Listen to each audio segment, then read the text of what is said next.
week. Stoke had a win last week. Cardiff have got to play Stoke. Just looking through as well. Derby playing Luton on Good Friday. I could go on and usually do. Let's have a look. Hull have still got to play Derby, so you get the picture. Yeah, I did think you were going to go through the full fixture list for all the 7 games there for 1 minute. Just what did Matt Bloomfield say to you then about how he's found it? Because they had quite.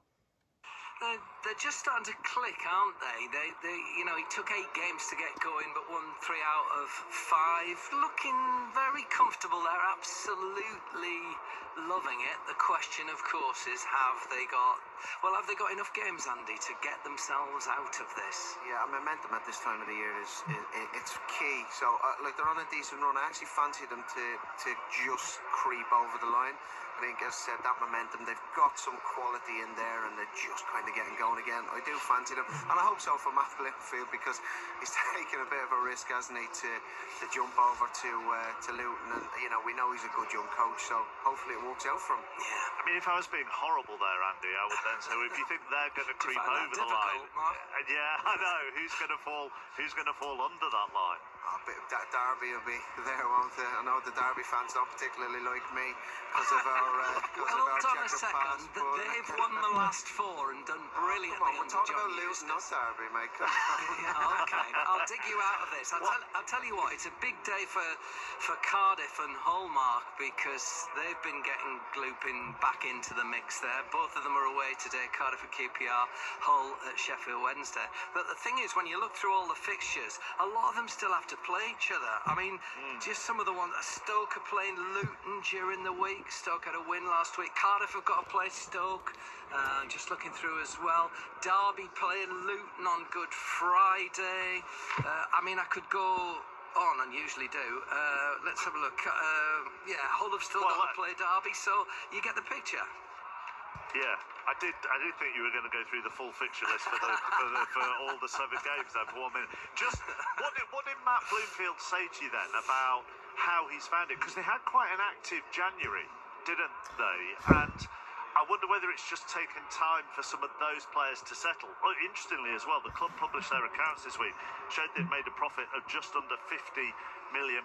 So they've admitted that they could have been more active in the transfer market when they were in the Premier League. It's a very difficult balance. Yeah, I should say I went to see him on Tuesday, which was the day before that statement, and I had no inkling that was going to come out. Of course, the bigger picture is that 12 seasons ago they were playing in the National League.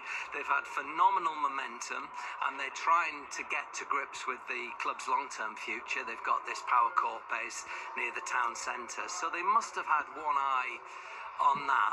But then you think about that rally in the Premier League last year when they had a pretty good sort of intermediate period, then drizzled away towards the end. They finished 6 points from safety, and there might be a few if buts and maybes, I'm sure, amongst the supporters to say if only we'd splashed a little bit more cash. He's very sure of his own principles. He knows how they want to play. His priority was to tighten them up because they were dripping goals there, and he's obviously just got them in a bit of a groove. If he can get those 2 forwards going again as well, Carlton Morris and Eli Adebayo, who've both not really got fully going this season. Again, momentum's a great thing at this time of the year.